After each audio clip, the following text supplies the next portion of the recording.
Let's rock. So you guys want to hear something absolutely insane? Well, in the last 40 months, my YouTube grew from 0 to 2.23 million subscribers. My Instagram grew from 7,000 to 2.5 million subscribers, followers. You get the idea. My LinkedIn went from 0 to 324,000 followers. My TikTok went from 0 to 856,000 followers. My Twitter/X, the artist formerly known as Twitter, went from 0 to 617,000. My Facebook, which we just started, went from 0 to 25,000. There we go. Going in big, Facebook. My podcast went from 3,000 downloads to 25 million downloads. And my email subscribers went from 0 to 700,000 for a grand total of 2 billion impressions over that time period and 7.8 million new subscribers. And for a grand total of 1 million copies sold of my book. For those of you who are like, well, what does that mean? And I'll get to that in a second. So in 40-ish months, all of that happened. And I show all of this as proof to start this, to show one thing, is that this actually works. And you can build a brand without babes, without stunts, or kittens. And I start this proof because lots of people talk about stuff that they haven't done and teach a lot of sucky fluff as a result. You can see the man there. He's saying the truth. This fluff sucks. And I refuse to do that. And so before we got the 2 billion impressions and the 7.8 million subscribers, it wasn't like this. Because 40 months ago, I started with 0 subscribers and a big, quote, fancy plan. And my fancy plan had 3 steps. Step 1, make as much good stuff as I could. Step 2, post it everywhere I could. And step 3, learn as much as I could.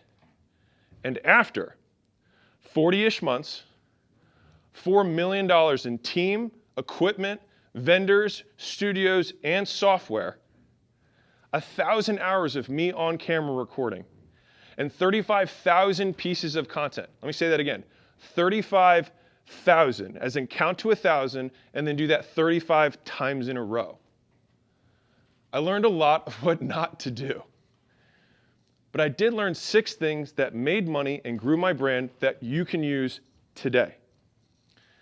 Now, what I'd like to do is, for the remainder of the presentation, save you the 3.5 years and $4 million so you can just get the lessons without the scars. So that little box is our box of 6 lessons. Cool? All right, let's rock. So here are the 6 changes that we observed over the last 40-ish months that actually worked. Number 1, going from edutainment to education. Number 2, for us to for you. Number 3, wide to narrow. Number 4, views to revenue. Number 5, shorts to longs. Number 6, assume more to assume nothing. Now, most of those, I promise you, I will explain. And if it looks like, I think I know what that means, believe me, there's a lot more underneath of it. So let's start with the first one, edutainment to education. So I see content in 3 buckets. On one extreme, you've got entertainment, which is the entire point of entertainment, just to define the term, is to get people to watch. The only point of the entertainment is to just get people to consume it. That's it. If it accomplishes that, it has succeeded. On the other side, you have education, where the point of education is to get someone to change what they do, right? If you try and teach someone how to answer a phone, and then in the same situation, the phone rings and they don't do something, and then after they watch you do something, they then change what they do when the phone rings the second time, they have learned. So the point is to change their behavior. If the video or the content does that, then you've succeeded at educating them. And lastly, you have edutainment, which has the point of both trying to teach and entertaining at the same time. And to be clear, it's less that you make entertaining content or that you make educational content. It's more that you make content and people are either entertained or educated as a result. And so you can make one thing that entertains some people, and then that same thing educates other people. And so I just want to make this very clear that you don't control the audience. You make something and then education or entertainment occurs. But for our purposes, I'll define the content category as the most common outcome of your content. And so if a lot of people are entertained, then you've made entertaining content for the purpose of this presentation, even if 1 or 2 people learn something.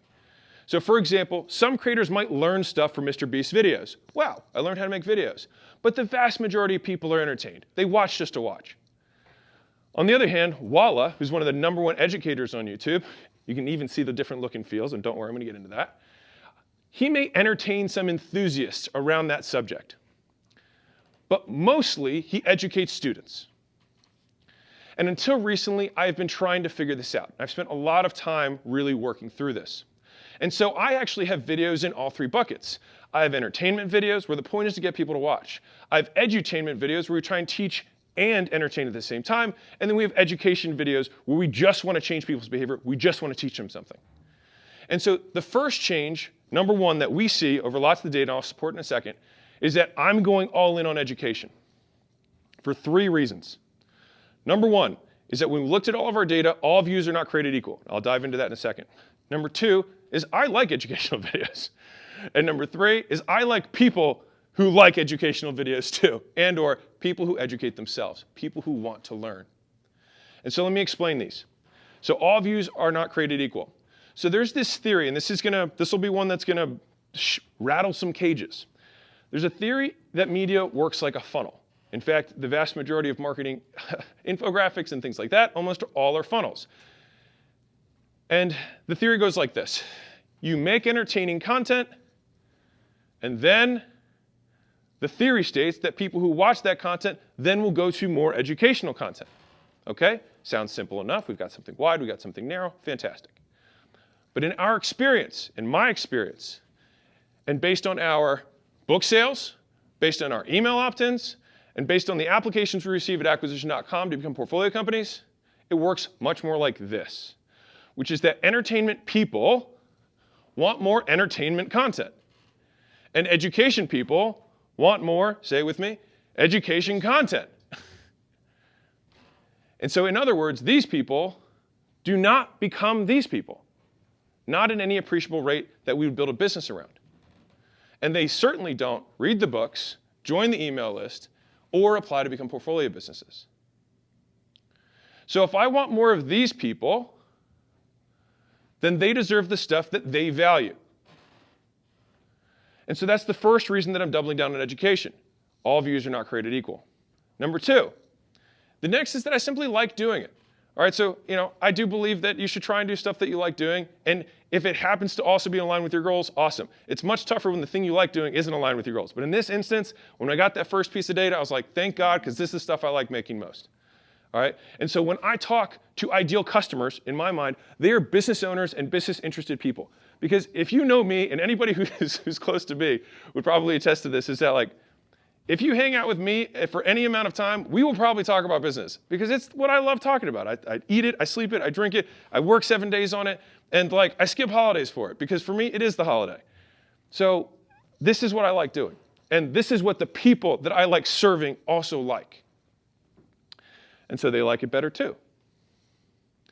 And this is where it got confusing for me leading up to this, and why this is so important, is that it got very confusing when you have so many people saying, man, I really like the entertaining content. And this is where it gets difficult. This is where you have to read between the lines of the comments rather than just reading the comments themselves, all right? Because the thing is for us, or at least for me, they weren't necessarily who I was trying to attract. Again, there's nothing wrong with that. I mean, hey, if I could serve the whole world, I will. But I know that I tend to do better serving people who want to educate themselves than people who just want to watch or consume just for the sake of it. And so that's why I'm doubling down on going from edutainment, some entertainment, to education. So that's #1. So let's talk about change #2 that we saw. Going from for us to for you. You're like, well, what does that mean? Let me explain. So recently, a mutual friend came to the headquarters, and he said, hey, I've been consuming your stuff for years, but recently I just haven't been watching as much. And he said it offhandedly. He wasn't trying to smash my ego into bits, and he failed at that. But when he said it, I really took it to heart, right? It was very gut-wrenching. He said it just doesn't resonate as much. I was like, okay, got it. And it felt like a gut punch since he's literally the person I could help most. This is a business owner doing 10 million plus a year. And And I was like, man, well, that sucks. And that's when I realized that reading the comments actually led me a little bit astray. And for you, it might be leading you astray. And I'll give you some data to support that. And so some people loved our different styles, but not the people that I ultimately wanted to help or am best suited to serve.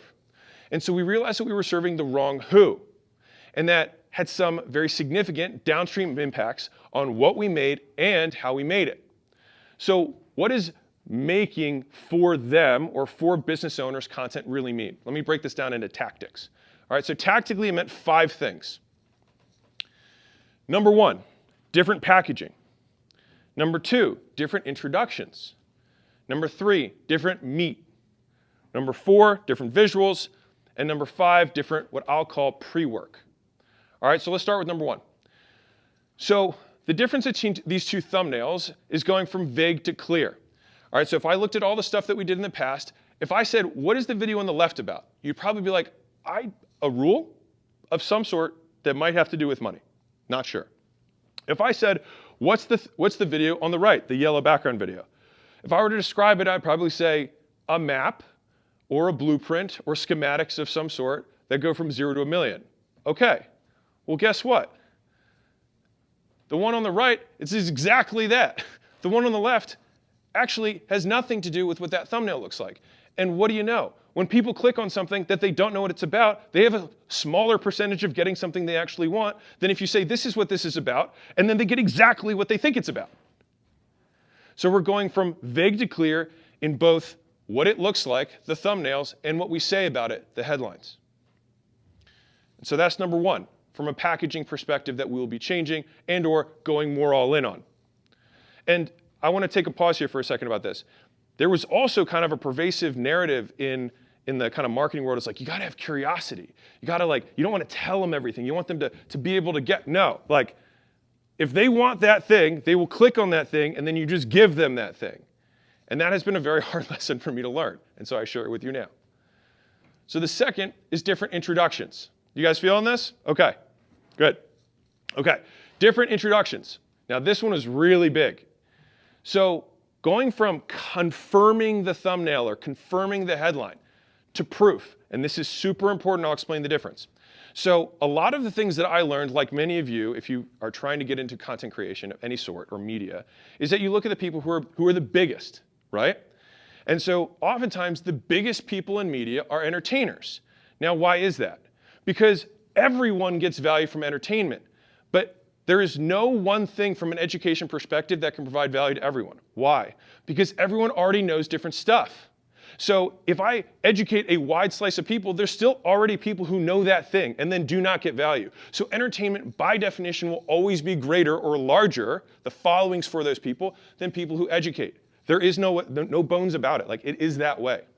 And so a lot of the lessons that entertainment teaches, everyone listens to because they have the biggest followings. But I don't think the actual tactics they subscribe or espouse are correct at a tactical level. At a principle level, yes. And so let me just say a second about what that principle is that the person who's going to consume the content, we want to increase their perceived likelihood that they will get what they clicked. So just like the headline and just like the thumbnails, now when they said in entertainment, you want to confirm it. Well, that's because most of the sensational entertainment is something crazy. And so the likelihood that someone just got the click so that they could not do that crazy thing is pretty high. And so if you want people to watch you smash a Lamborghini, then you better have the Lamborghini next to you or people aren't going to believe that you're actually going to smash it. Now, let's flip to entertainment for a second. Sorry, let's switch to education for a second. If I say I'm going to teach you a physics thing, I'm going to teach you about the law of, I don't even know what the first law of physics is, but if you push it, it will move, something like that. Anyways, if I want to have proof or increase the perceived likelihood that they're going to be well taught, then what I actually have to do is edify the person. Why should I listen to you? If I'm the viewer, there's a zillion people that could write something on a board. But if you're a PhD physicist, then the likelihood that I will listen to you and that I will get what I want is much higher. And so in both of these examples, we are actually doing the same thing, but we do it differently if you want to educate. And for me, when I looked at my videos, and I'll explain the data in a second, it became really clear. And so in entertainment, it's say the title again and then literally show them what was on the thumbnail. In education, it's show them that you can do what you promised them in the thumbnail. And that's the difference. And to figure out what made intros for our videos work, I actually rewatched my top 35 educational videos. This actually took some time, and so let me just save you like a lot of hours and just give you the nugget. And so I actually developed a new moniker around how to think about introductions for ourselves that I'm spreading throughout my whole team, and you can just steal it. Proof, promise, plan. So I'll break down all three of these. So all of the introductions of the best education videos that we had these three characteristics. And I want to make one point about the order of these, is that you can have these three mixed in any order you want. I would emphasize the one that is the most important for that particular piece of content. So if you have something that you're making that you think the proof is going to be really important, then lead with that. If you have a promise that's incredibly important for the audience, then lead with that. If you have a plan that for some reason is going to be more emphasized, then lead with that. But I would say that for our content, for the most, because I'm a business educator about making money in general, most people have this big glaring sign above their head before they can even turn on the volume of their brain, which is, why should I listen to you? And so I tend to lead with proof. And so proof is that you prove that you know what you're talking about. You give people a reason to believe you. The promise is to tell them what they're going to get or learn from the video. And the plan sets the expectations of what will happen next. So let me give you a real-world example of this. I started this presentation with data that shows that I've done what I'm talking about. If I went up here and just skipped this part, you might be like, okay, all of this up to this point, why should I listen to you? And you'd be right in thinking that, because you have no idea who I am. I could just be some random dude that looks like a Birkenstock, slightly lumberjacky-ish, weirdly dressed man. Like, why would you listen? And you'd be reasonable to believe that, right? But if you start with that, then you're like, okay, well, he knows something. The promise was what I said you would get at the beginning. I said I learned 6 things that made money and grew my brain that you can use today. And I'm going to save you $4 million in 3.5 years, and you'll just get all the lessons that I learned. That was the promise. Making sense? Okay. And then finally, we had the plan. I said, how are we going to get there? How am I going to complete that promise? I said, well, there's 6 changes, and I'm going to walk through them. That's the plan. And so leading with those things, we found got business owners, or the people that I'm interested in, to actually better frame and perceive and get educated on the content that we're talking about. And so that's what we're changing out of our introductions. Third, now let's talk about how this strategy changes the meat of the content, what we're actually like the real bones, the potatoes, all right, is that going from B-reel / vlog stuff, because we have made that, to lists, steps, and stories. When we looked at the educational content that did the best, they had more of the right and less of the left. From razzle, I would love to say to dazzle, but it really is, it's just razzle on the left. And so I actually wanted to show a different type of content. So I don't want to make this seem like this is all YouTube-y. I just have like long form video there has all of the elements, and some platforms don't have all of them. So YouTube's a very easy platform to base this off of. But this is from Instagram, and TikTok would function the same way, etc. So if you look at the squares here, I just pulled the last 30 days of content that we made. And I looked at our bottom performing over the last 30 days that we posted that were reels. And then I looked at the top. Now, interestingly, it was almost a perfect reversal. So the bottom 12 videos that we made, 8 out of 12, I would say had more razzle emphasized. It was more about effects, a little bit higher production. And on the flip side, and this is what was crazy, and this is why I'm sharing this stuff with you, because like I would literally never have guessed it, and that's why we look. 9 out of 12, 75% of the best videos we had emphasized language, emphasized the actual message more than the production. And so it was about emphasizing the language rather than the razzle. I find this very fascinating. Now, to be really clear, you can have really bad language, or like poor, vague, unclear language, and it won't do well. And you might have razzle that just absolutely crushes. I just look at the trends of 75% on this side were this style or this type, and 75% that weren't as good were this style. Well, then let's do more of this and less of that. And so those are the main meat changers that we're doing in the videos. We're emphasizing language. This also is true with longs as well. So if I go and show you this real quick, language, that's on the screen. And that's one of our best videos ever. And that takes up 70, 80% of the video is actually just words. Interesting, for me at least. I mean, I was a little offended because I thought I had a good face, but apparently no one cares. So that's what we're changing about the meat. So let's talk about visuals. This one's a big one. All right, so going from overproduction, and I want to be clear, not overproduction for the objective. So it's not like my team did anything wrong or anything like that. It's just that if we want to educate, sometimes production distracts from the objective of education. If the point for entertainment is to get someone to watch, then adding lots of things can be a good thing. But if you're trying to learn physics, and there's whiz-bangs and pop-ups and changing backgrounds, it's really hard to learn. And if that's the throughput, or that's the point of the video, then it actually detracts rather than adds. And so the difference that I put in this example here is we have a background that changes colors while I'm teaching something. It does not help someone understand the subject matter better, fundamentally. Changing background color will not help anyone learn more. On the flip side, clarifying what words on a screen are, because maybe my handwriting's not that good, would help people understand. That's the difference. So overproduction to effective production. From distracting to enhancing. From visual effects to visualizing data.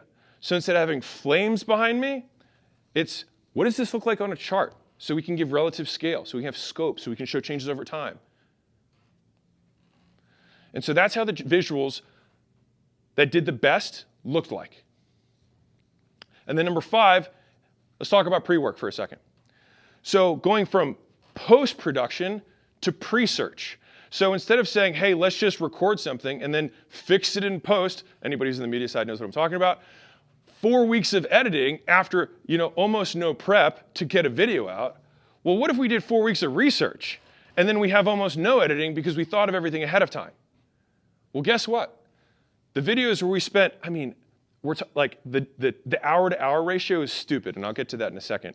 But if we spend a quarter of the time that we used to spend on post in pre, we eliminate 90%, maybe 95% of our post-edit work and man hours. And for the business owners in the room, that's real cost.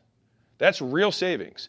And for the also business owners in the room, that also means increased production. So if I can take the quarter of the time and I can get almost 0 time on the back end, that's 4 times the videos. But not only is it 4 times the output, it's also higher quality for your goal and your audience. So this is a big thing that we noticed. The videos that we spent the most time on the front end, we spent less time on the back, and they did better. And so we want to spend more time before than after. And so this is my little quote, if you want to write something down. An ounce of pre-work is worth a pound of post. So that was my little take on this. And so by focusing more on what educates and what it means, we do great. And everything else distracts from that goal. And so those are the 5 things that we're changing tactically and that we're doubling down on to cater to business owners. This, at least for my audience, is what they cared about. And I happen to be in that audience, and I feel that way too, so I'm happy about it. So that's how we went from for us as media people to a degree, because I've gotten into this now, to for you or for your audience. And for me, that means for business owners. So now let's talk about why dinero. All right, and this will also ruffle some feathers and rattle some cages. So instead of talking about relationships and college and food and lifestyle, I'm going to be narrowing down or doubling down on, if you will, business models, business leverage, and selling in a business. Notice business being in all of these videos and all these topics. And so that's how I'm going narrower. Very simple. Now, I'm going to go back a slide because I want to hit on this for a second. Just like I said earlier that people who like entertainment also just want more entertainment, what we also found is that people who, I'll go back real quick, people who watch relationship stuff want more relationship stuff. And as they should, that's what they clicked on. That's what they want. That makes sense. And people who want to learn about college are people trying to make a decision about college. Guess what those people probably aren't? Business owners. And people who want to learn about food, they watch other food videos. And people who want to learn about lifestyle probably watch other lifestyle videos. But for me, those were not necessarily the people that vibed the most with my stuff. And that makes sense because, to be fair, this is a little bit more foreign to me. When I talk about business, I feel very comfortable. When I talk about these things, I just give what I would consider hot takes. This is my perspective. So that is what we're doubling down on in terms of the topics that we're choosing for the content we make. So that's number 3. Let's go to number 4 in terms of the things we're doubling down on. So before this, we used to track views. This is another big one. Man, all 6 of these are big. Man, I'm glad I made a presentation about it. So before this, we used to track views as our primary metric. So I'll take a second here. Who uses, be honest. Everybody's like, likes don't, you can't trade likes for paying rent. You can't pay payroll with views. Sure, okay, got it. Who here actually tracks something besides views? Let me say it again. Who makes views the most important metric you track? All right, right, a lot of you. That's okay, me too. But I'm going to give you a good metric that you can track. And this was after pouring through, believe me, I'm a big data guy. A metric that you might not expect. So the main reason is that I had a 6 to 12 month deal cycle. So I started by using views because I really had no other metric. Because for those of you who don't know what I do, well, I'll explain in a second. But we had no idea what it would do besides driving awareness, and I didn't really have any other objective, right? But in that time period of doing a deal in every 6 to 12 months, because we buy companies, that's more or less what we do, we began seeing a much closer correlation with faster feedback metrics. And ideally, in any business, you want as little latency between the metrics you track and the behavior you want to change. And so if you want to get people to change something and you want to look at something that takes a year to get feedback, really tough to change behavior. But if you can have a metric that you can see daily changes or hourly changes, then those are things that are going to much more quickly change behavior so that you can have 100 feedback loops in terms of changing and getting better than 1 every year. And so besides book sales, opt-ins, and applications, there was a metric that stood out as fastest and most measurable. It was ad revenue. And this is really surprising to me. So, and this is the point I want to make real quick, is that to be clear, for those of you who don't know who I am, ad revenue is not how I make my money. All right, just very clearly. For those who don't know, my wife and I exited our first big company for $46.2 million in December of 2021. You can Google it. American Pacific Group was the private equity firm. Jim Lunch and Prestige Labs were 2 of those companies. And since then, we invested and bought a number of companies that have grown a lot and do over $200 million a year. So I do media to feed a lot of different things, but I don't directly monetize the media. And ad revenue is, I'll explain why in a second, is an important metric that we can use for everything else, okay? So these are companies that we own, great. So for me, I pretty much always ignored ad revenue and just saw it as something that could offset some of the cost of my media team. There was really nothing else. But I was wrong, it's actually so much more. So let's dive into a little bit for a second of like, how does ad revenue come to be? So it comes from 2 things, this number of views times revenue per views. Now the actual term is RPMs, which is revenue per mille, which is French for 1,000, but it's number of views times the revenue that you get. Okay, per view, fantastic. So it takes into account, and this is why this is important, because we thought views, and that was the only metric we had, but we had to have something to counter it. Because otherwise, then you get views for views' sake. But we needed a quality metric with a quantity metric, which, by the way, paired metrics, if you're ever tracking something for a department, having like number of tickets resolved with rating against the resolution of how well those customer service reps resolve, paired metrics allow you to get to the best or most effective throughput for any department. And I just didn't know enough about media to find out what our paired metric was. And this happens to be a single metric that pairs both. And so it takes account the quality of the audience, which for me was business owners who have amongst the highest spending power. And so RPMs are the highest. Now, so for me, if the RPMs go up, it means I'm getting more of the quality people that I want. And so this gave me and my team something that we could shoot for that balanced making videos for the right people who wanted to watch. So I mean, ideally, we absolutely want to crank views with the right people. And that's what that was able to track for us. And looking backwards, the month with the highest RPMs and ad revenue also created the most book sales, the most opt-ins, and the most business applications. And this had nothing to do with how many views we got. In fact, we did kind of an experiment lately where we did 90 days of almost no business stuff. We just did more edutainment and entertainment style content, and our views went through the roof, like way up, 2-3x what we're accustomed to. But even with the increase in views, our ad revenue dropped by half. So we're actually getting the wrong people. And I share this with you so you don't have to.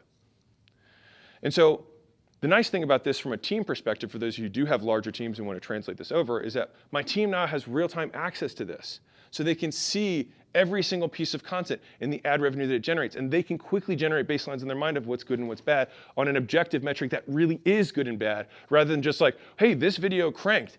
Yeah, but it didn't bring any of the right people. We got this thing that had 10 million views, okay, but it drove nothing. Versus we had this video that had, 100,000 views, and it made more ad revenue than the one that had 10 million. And we saw the corresponding increase in the metrics that matter to us. And so that's why we switched from views being the metric that we're optimizing for to ad revenue, because it's a leading performance indicator. It happens almost in real time rather than something that happens in arrears, to give a fancy word, later. So that's number 4 in terms of the things that we're doubling down on. So let's talk about the 5th one, shorts to longs. All right, this is yet again another big one that's going to ruffle some feathers. So for a long time, the prevailing idea in content marketing was, again, a funnel. It's like everything's a funnel, all right? And it was believed that shorts viewers got more people to then watch longs, and then those long viewers would then translate into becoming customers, right? So people watch shorts, and then they watch longs, and they give you money, right? That was kind of the prevailing thought. But again, when we looked at the data, it looked more like this. Shorts viewers watch more shorts, and long viewers watch more longs. And customers buy more. And so the point is that these are different audiences. And I will make a note here that this can change by platform. So I might be a long viewer on one platform and a shorts viewer on another. And where I do think the magic happens is where you can have shorts in one thing. And so someone finds you on TikTok, but then they are a longs viewer on YouTube, and then they watch your longs there. So I do think there's an element there, but not the way the narrative goes. And so for us, longs drive a lot more conversions than shorts. Conversions being book sales, opt-ins, applications, all right? And business-related content, unsurprisingly, brings more business owners than not business-related content. And so we are going to double down on more longs about that stuff and change our short strategy to keep the volume the same, but focus more on business overall. And again, people watch differently on different platforms. So making shorts in order for people to, on a different platform, watch long still carries as far as we know. So despite the mega obsession with shorts that has kind of prevailed for the last few years because it was a new format of content, we're putting now more emphasis on longs overall. For now, as far as we have data. So that's number 5. Now let's talk about the 6th one that I'm going all in on. Assume more to assume nothing. All right, so what does this mean? So let's start with assume more and what that really means broken down. So assume more means I made content assuming people already knew me. Okay? So here's an example. The Alex Hormozi Guide to Haters. I might be like, if I don't know who Alex Hormozi is, or have never seen that face before, why do I care? If I see the day in the life of Alex Hormozi, yet again, I assume everyone knows me in this. I'm sharing these mistakes with you, as far as I'm concerned, for getting new people into my world. It wasn't made, I assumed, like everybody's gonna know me. The Alex Hormozi diet, everyone knows me. No, they're like, who is this guy? Right, and here's why this matters. If you want your content to bring people who don't know you, which is why many of you guys make content, then you can't assume they do. And so this is what this looks like tactically. From a headlines perspective, if I were to remake these today, I might try a first crack at business influencer crushes haters and shows how you can too. Okay, so now if I'm clicking, I would understand at least that this guy is a business influencer of some sort and he crushes haters. Okay, well, I might want to see haters get crushed. Day in the life of $200 million per year CEO. Okay, now the jet tells me that this Alex Hormozi from the first one before, Alex Hormozi is maybe rich or maybe he can afford a private jet, but now I know he's a CEO because I could be a rapper. I could be, more realistically, when I walk around the places that I live, all the people that in my community assume that I'm a football player. It's the number one thing. I was like, so you play football? Are you on the hockey team? And I say, no, nope, nothing wrong with that, but no, that's not what I do. And then the third one there, Alex Hormozi diet, 16-hour workday, 6-pack diet for business owners, whatever. The point is that we actually make it welcoming to everyone. And so here's how we do this tactically within the content itself. So we go from they know me to introducing yourself every time. So earlier I was like, I'm Alex Hormozi, this is what I do, this is the subscribers I've gotten, whatever. We introduce ourselves. 2, they know why they should listen to me. Tell people why they should listen to you every time. 3, the inside jokes. You know how I get. No, I don't know how you get. Please fully explain the reference, because that references another piece of content that I haven't seen, because this is the first video I've seen from you. And if you tell an inside joke and someone doesn't understand the inside joke, guess where they are? On the outside. And guess where people don't want to be? On the outside. And guess where people spend money? On the inside. And number 4, going from acting like you're already friends to pretending everything goes to people who have no idea who you are. And when you make content so people who don't know you can enjoy it, more do. And for those of you who are worried, because I can already hear the thoughts that are coming up, so let me just address those right now. I see you. I'm going to lose retention if I introduce myself. Okay, well, let's play the equal opposite. Would you rather fewer people know who you are or more people who have no clue? Because on one hand, we have some people who know you, and on the other hand, we have lots of people who also don't know you. So you're in the exact same position you were before. 2, well, aren't people going to get sick of this? You're going to keep saying your name every time or keep introducing yourself? Well, from what I can tell, warm people like the reminders, and cold people need the introduction. And as a total side note, this is a fun little experiment for everyone here. You can run this when you leave here. Who here actually has posted content in the last year?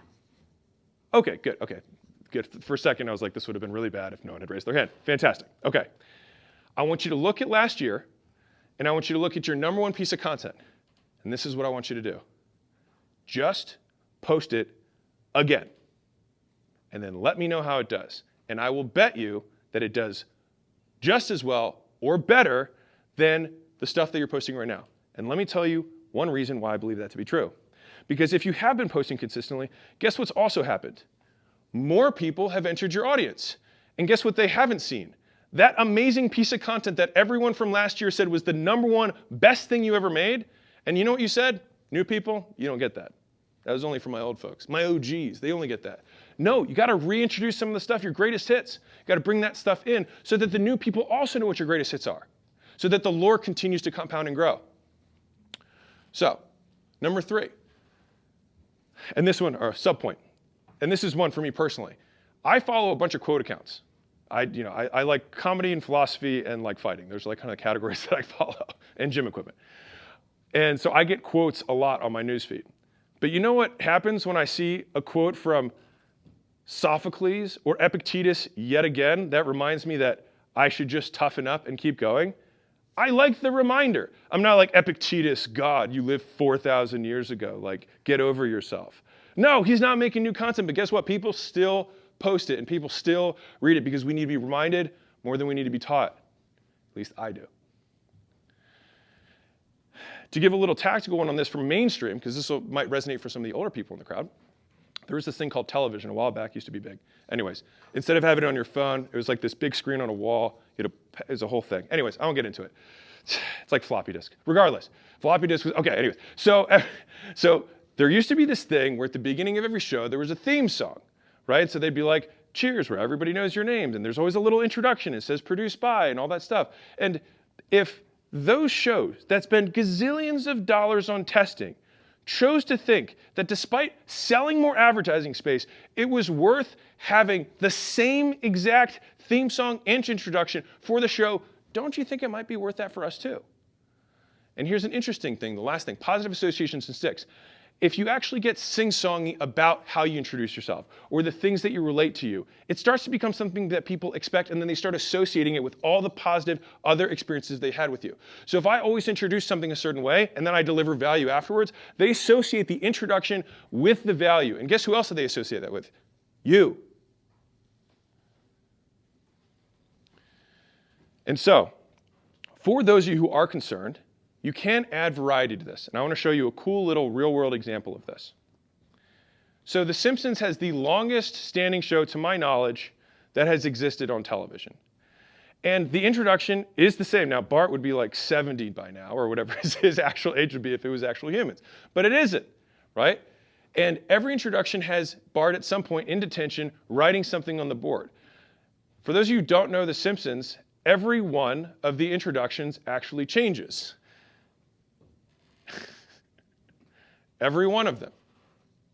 And so they still have the introduction that has all the positive associations with the funny times and the humor and the laughs that you've had with the show, but they introduce a tiny bit of variety into them to keep it interesting. And then what happens is people look forward to these introductions because they want to find the Easter egg. The real fans now get catered to, and the new fans don't know about it yet, but they will. And so now you actually serve both sides of the audience, the people who know you and the people who are just coming cold. And so that's it. Small variation, same introduction, you let the new people in, and you give something to the people who already know you. So, title it like they don't know you, introduce yourself, say why they should listen, prioritize the content that makes sense for strangers, deprioritizing the vlogs, the hot takes, the opinions, because if you can serve both audiences, serve both. Let the new people in, rather than have a wall they have to jump over. Let them in on the joke. Fully explain the references that you make. Make all jokes inside jokes for everyone. And then finally, mentally act as though you're always talking to a stranger, because if the content does well, you are. At least that's what I'm going to be doing. And so that's the 6 big change that we're doubling down on. And so now that we cover those changes in my strategy, I just want to get real for a second. Everything has a cost. And it's not that other types of media or other topics or other formats don't work. Obviously, we had a smorgasbord. We had a huge variety, a cornucopia, myriad content types that we did over the last 40-ish months. And obviously, we had 7.8 million subscribers and 2 billion views during that time period in a niche audience of business owners, which is pretty good. And so it's not to say that other things don't work. I'd even say that my mess ups also work to a small degree. It's just that they didn't work as well as something else might have. And so the game, at least as I see it in entrepreneurship, is figuring out what's my biggest bang for a buck, right? What's the content that gets me the most of everything? Because you only have limited resources. You have time, money, energy, you put it into your team, and that goes onto social media or the media that you market on, and then that has output. And so if you can become more efficient with the inputs you get more output on the other side. And so the question becomes, with the resources I have, how can I maximize the number of the right people who find out about my stuff? And so this is something that I live by. Anything works better than nothing. So raise your hand right now if you haven't made a piece of content in 90 days. Okay, just do something. Because if you do something, you will do better than what you're currently doing. 2, some things work better than others. And 3, nothing works forever.